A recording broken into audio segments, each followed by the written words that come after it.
Imagine a world where nothing is random, and major events that happen worldwide were written down hundreds of years ago. What you're about to hear was recorded in 1967, and it perfectly describes the world we live in today.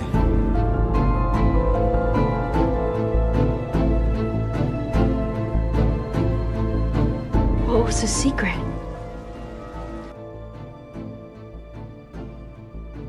The all-seeing eye, symbols of the guardians of the treasure. Recorded by Myron C. Fagan, a famous Hollywood writer who rose through the ranks of the Hollywood elite, uncovering some nasty secrets along the way. He made it his life's work to expose the darkness that he personally saw with his own two eyes. This recording is a culmination of his life's work, and through a historical lens, he reveals what's been hiding in the shadows for hundreds of years. What you're about to hear is not conspiracy theory, rather is documented historical fact that holds up to the most rigid scrutiny. And without further ado, I bring you the Illuminati and the Council on Foreign Relations. The question of how and why the Illuminati is the crux of the great conspiracy to destroy the sovereignty of the United States and the enslavement of the American people within a UN one-world dictatorship is a complete and unknown mystery to the vast majority of the American people.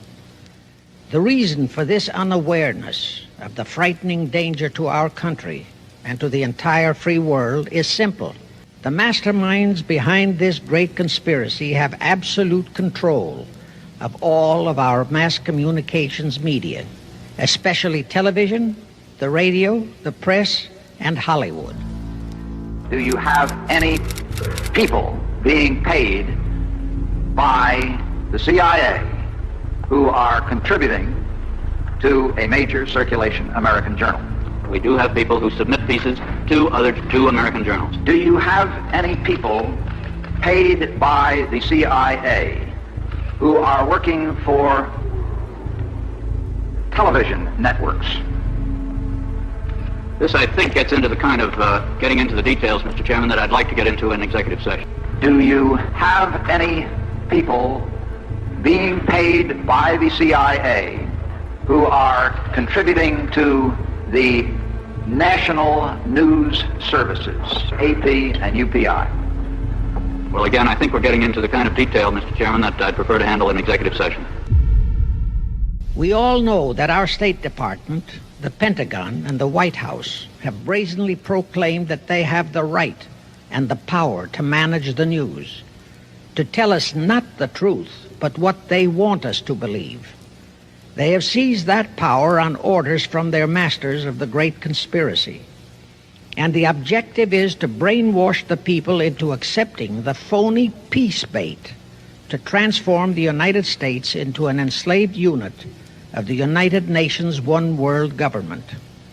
Let me clarify the meaning of the expression, "He is a liberal." The enemy, meaning the one world conspirators, have seized upon that word liberal as a cover-up for their activities. It sounds so innocent and so humanitarian to be liberal. This satanic plot was launched back in the 1760s when it first came into existence under the name of the Illuminati. This Illuminati was organized by one Adam Weishaupt, born a Jew, who was converted to Catholicism and became a Catholic priest, and then, at the behest of the then newly organized House of Rothschild, defected and organized the Illuminati. Naturally, the Rothschilds financed that operation. And every war since then, beginning with the French Revolution, has been promoted by the Illuminati, operating under various names and guises.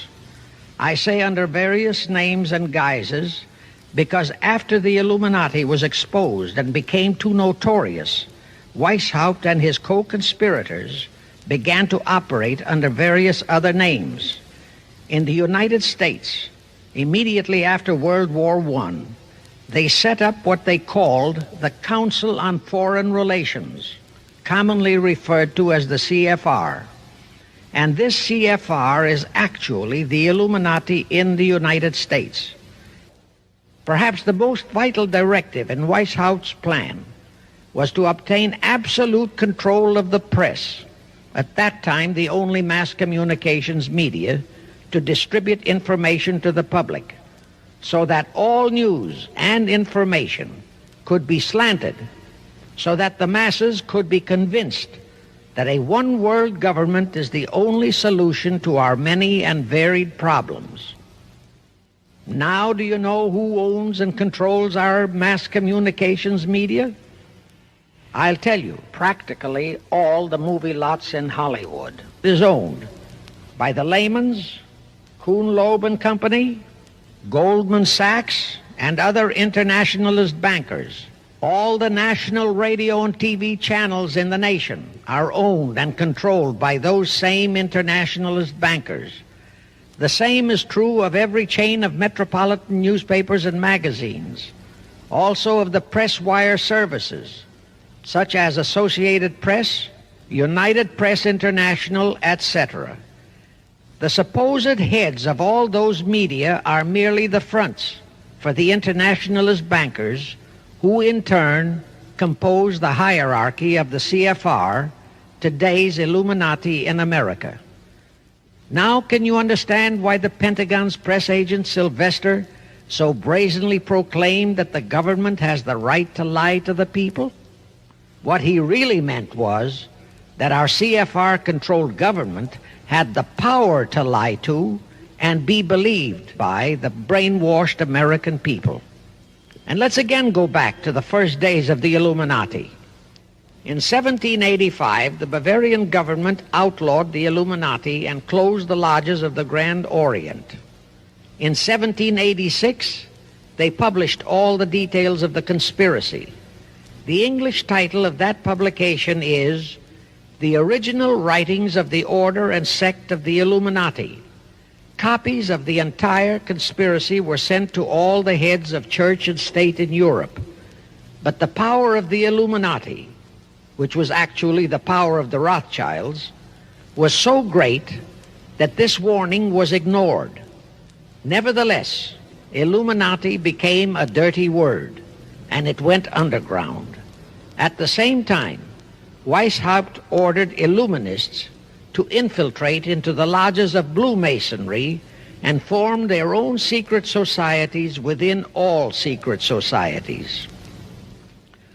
Only Masons who proved themselves internationalists and those whose conduct proved they had defected from God were initiated into the Illuminati. Thenceforth, the conspirators donned the cloak of philanthropy and humanitarianism to conceal their revolutionary and subversive activities, and that all that secrecy emphasizes the power of the masterminds of the Illuminati to prevent such terrible events of history from being taught in our schools. In 1834, the Italian revolutionary leader Giuseppe Mazzini was selected by the Illuminati to direct their revolutionary program throughout the world. He served in that capacity until he died in 1872. But some years before he died, Mazzini had enticed an American general named Albert Pike into the Illuminati. Pike was fascinated by the idea of a one-world government, and ultimately he became the head of this Luciferian conspiracy. Between 1859 and 1871, Pike, worked out a military blueprint for 3 world wars and various revolutions throughout the world, which he considered would forward the conspiracy to its final stage in the 20th century. Again, I remind that these conspirators were never concerned with immediate success. They always operated on a long-range view. Pike did most of his work in his home in Little Rock, Arkansas. But a few years later, when the Illuminati's lodges of the Grand Orient became suspect and repudiated because of Mazzini's revolutionary activities in Europe, Pike organized what he called the new and reformed Palladian Rite. He set up 3 supreme councils, one in Charleston, South Carolina, one in Rome, Italy, and the third in Berlin, Germany. He had Mazzini establish 23 subordinate councils in strategic locations throughout the world. These have been the secret headquarters of the world revolutionary movement ever since.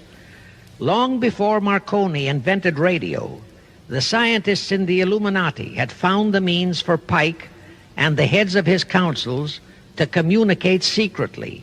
It was the discovery of that secret that enabled intelligence officers to understand how apparently unrelated incidents, one such as the assassination of an Austrian prince at Sarajevo, took place simultaneously throughout the world, which developed into a war or a revolution. Pike's plan was as simple as it has proved effective. It called for communism, Nazism, political Zionism, and other international movements be organized and used to foment 3 global world wars and at least 2 major revolutions.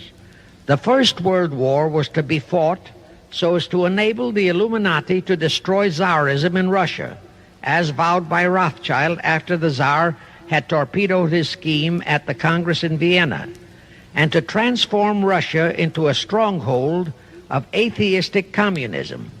The differences stirred up by agents of the Illuminati between the British and German empires were to be used to foment this war. After the war would be ended, communism was to be built up and used to destroy other governments and weaken religions. World War II, when and if necessary, was to be fomented by using the controversies between fascists and political Zionists. During this World War II, international communism was to be built up until it equaled in strength that of united Christendom. When it reached that point, it was to be contained and kept in check until required for the final social cataclysm. As we know now, Roosevelt, Churchill, and Stalin put that exact policy into effect, and Truman, Eisenhower, Kennedy, and Johnson continued that same exact policy. World War III is to be fomented by using the so-called controversies the agents of the Illuminati, operating under whatever new name, are now stirring up between the political Zionists and the leaders of the Muslim world. That war is to be directed in such a manner that all of Islam and political Zionism, Israel, will destroy each other, while at the same time the remaining nations, once more divided on this issue, will be forced to fight themselves into a state of complete exhaustion, physically, mentally, spiritually, and economically. Now, can any thinking person doubt that the intrigue now going on in the Near, Middle, and Far East is designed to accomplish that satanic objective? Pike himself foretold all this in a statement he made to Mazzini on August 15, 1871. Pike stated that after World War III is ended, those who will inspire to undisputed world domination will provoke the greatest social cataclysm the world has ever known. Quoting his own words, taken from the letter he wrote to Mazzini, and which letter is now catalogued in the British Museum in London, England, he said, "We shall unleash the nihilists and the atheists, and we shall provoke a great social cataclysm which in all its horror will show clearly to all nations the effect of absolute atheism, the origin of savagery and of most bloody turmoil. Then everywhere the people forced to defend themselves against the world minority of revolutionaries will exterminate those destroyers of civilization, and the multitudes disillusioned with Christianity, whose deistic spirits will be from that moment on without direction and leadership, and anxious for an ideal but without knowledge where to send its adoration, will receive the true light through the universal manifestation of the pure doctrine of Lucifer, brought finally out into public view, a manifestation which will result from a general reactionary movement which will follow the destruction of Christianity and atheism, both conquered and exterminated at the same time. When Mazzini died in 1872, Pike made another Italian revolutionary leader named Adrian Lemmi his successor. Lemmi, in turn, was succeeded by Lenin and Trotsky, then by Stalin. The revolutionary activities of all those men were financed by British, French, German, and American international bankers, all of them dominated by the House of Rothschild. We are supposed to believe that the international bankers of today, like the money changers of Christ's day, are only the tools or agents of the great conspiracy, but actually they are the masterminds behind all of it. While the general public has been brainwashed by all the mass communications media into believing that communism is a movement of the so-called workers, the actual fact is that both British and American intelligence officers have authentic documentary evidence that international liberals operating through their international banking houses, particularly the House of Rothschild, have financed both sides in every war and revolution since 1776. Those who today comprise the conspiracy, the CFR in the United States, direct our governments, whom they hold in usury through such methods as the Federal Reserve System in America, to fight wars such as Vietnam, created by the United Nations, so as to further Pike's Illuminati plans to bring the world to that stage of the conspiracy when atheistic communism and the whole of Christianity can be forced into an all-out Third World War within each remaining nation, as well as on an international scale. Now let me show you how our federal government and the American people have been sucked into the one-world takeover plot of the Illuminati Great Conspiracy.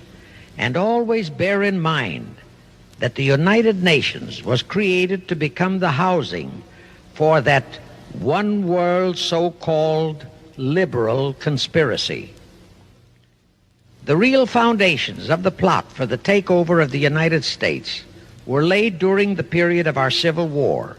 Not that Weishaupt and the earlier masterminds had ever overlooked the New World. Weishaupt had his agents planted over here as far back as the Revolutionary War. But George Washington was more than a match for them. It was during the Civil War that the conspirators launched their first concrete efforts. We know that Judah Benjamin, chief advisor of Jefferson Davis, was a Rothschild agent.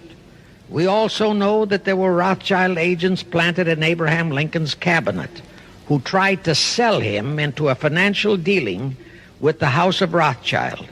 But old Abe saw through the scheme and bluntly rejected it, thereby incurring the undying enmity of the Rothschilds. Investigation of the assassination of Lincoln revealed that the assassin, Booth, was a member of a secret conspiratorial group. Because there were a number of highly important government officials involved, the name of the group was never revealed, and it became a mystery, exactly as the assassination of Jack Kennedy still is a mystery.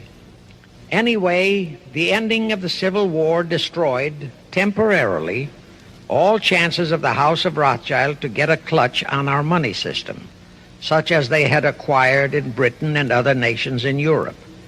I say temporarily because the Rothschilds and the masterminds of the conspiracy never quit. So they had to start from scratch, but they lost no time in getting started. Shortly after the Civil War, a young immigrant who called himself Jacob H. Schiff arrived in New York. Jacob was a young man with a mission for the House of Rothschild. Jacob was the son of a rabbi, born in one of Rothschild's houses in Frankfurt, Germany. I won't go deeply into his background. The important point is that Rothschild recognized in him not only a potential money wizard, but more important, he also saw the latent Machiavellian qualities in Jacob that could, as it did, make him an invaluable functionary in the great one-world conspiracy. After a comparatively brief training period in the Rothschilds' London bank, Jacob left for America with instructions to buy into a banking house, which was to be the springboard to acquire control of the money system of the United States. Actually, Jacob came here to carry out 4 specific assignments. Number 1, and most important, was to acquire control of America's money system. Number 2, find desirable men who, for a price, would be willing to serve as stooges for the great conspiracy and promote them into high places in our federal government, our Congress, in the U.S. Supreme Court, and all federal agencies. Number 3, create minority group strife throughout the nations, particularly between whites and blacks. Number 4, create a movement to destroy religion in the United States, but Christianity to be the chief target. The headquarters of the great conspiracy in the late 1700s was in Frankfurt, Germany, where the House of Rothschild had been established by Mayer Anschelm, who adopted the Rothschild name and linked together other international financiers who had literally sold their souls to the devil. After the Bavarian government's exposure in 1786, the conspirators moved their headquarters to Switzerland, then to London. Since World War II, after Jacob Schiff, the Rothschilds' boy in America, died, the headquarters of the American branch has been in the Harold Pratt Building, New York, and the Rockefellers, originally protégés of Schiff, have taken over the manipulation of finances in America for the Illuminati. In the final phases of the conspiracy, the one-world government will consist of the king dictator, head of the United Nations, the CFR, and a few billionaires, economists, and scientists who have proved their devotion to the great conspiracy. All others are to be integrated into a vast conglomeration of mongrelized humanity, actually slaves. What you just heard was a very small piece of that recording. The full recording is well over 2 hours in length and is widely available online. Just Google Myron Fagan CFR or Myron Fagan Illuminati and you can find several versions of it. Please leave a comment below and tell us what you think about this. And also, don't forget to hit that like button. Until next time, thank you all for watching. God bless you all.